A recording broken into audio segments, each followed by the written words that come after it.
Is our topic on merge sort basically तीन चीज़ों के होता है, डिवाइड, कॉन्कर एंड कंबाइन। इसमें सबसे पहले हमें एक अरे दी होगी, उस अरे को हमने एक ऑर्डर में लिखना है। ऑर्डर क्या होता है, फॉर एग्जांपल इसमें सबसे छोटा कौन सा है 2 और इसका सबसे बड़ा कौन सा है 43। ये 43 लास्ट में आना चाहिए और 2 जो है वो फर्स्ट में आना चाहिए। अगर हमें ये ऑर्डर में नहीं है तो हम इसे ऑर्डर में करेंगे। ऑर्डर में कैसे करेंगे, तो सबसे पहले हम इसे एक नंबरिंग देंगे A1 A2 A3 A4 A5 A6 A7। अब हम इसे दो हिस्सों में बांट देंगे। अगर हम इसे डायरेक्ट भी लिख सकते हैं, फॉर एग्जांपल हम 4 इस तरफ भी कर सकते हैं, 3 इस तरफ भी, हम 3 इस तरफ भी कर सकते हैं, 4 इस तरफ भी, लेकिन हमेशा राइट साइड पे ज़्यादा अरे नहीं होनी चाहिए। तो हम इसे आगे सॉल्व करते हैं। 6 17 8 43 13 2 18।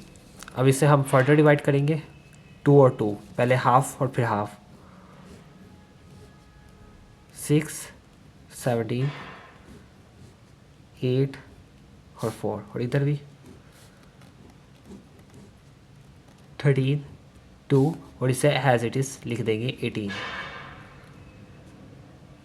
ये हमने यहाँ तक काट किया। अब आगे फर्दर डिवाइड करेंगे 6 17 8 4 30 एंड 2 और ये एज इट इज़ 18 आ जाएगा। अब यहाँ तक हमने डिवाइड किया, डिवाइड एंड कनकर। अब हमारा अगला मिशन है वो हमने आगे क्या करना है, तो आगे हमने अब कंबाइन करना है। और कंबाइन कैसे करना है, सीक्वेंस में।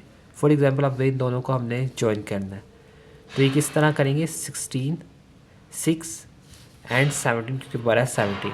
अब यहाँ देखिए ये 4 बड़ा है और 8 छोटा है, इसलिए ये एज इट इज़ आ जाए, नहीं आएगा, ये चेंज होगा 4 और 8।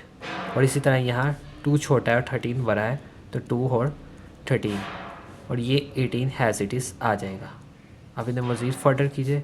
सबसे छोटा कौन सा है, 4 4 के बाद 6 6 के बाद 8 और 8 के बाद 17 और हैज़ इट इज़ यहाँ भी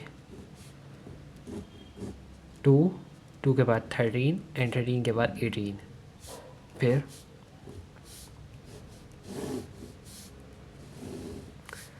अब इन दोनों को 2 4 6 8 13 17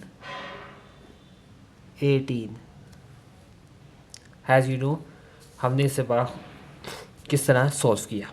थैंक यू।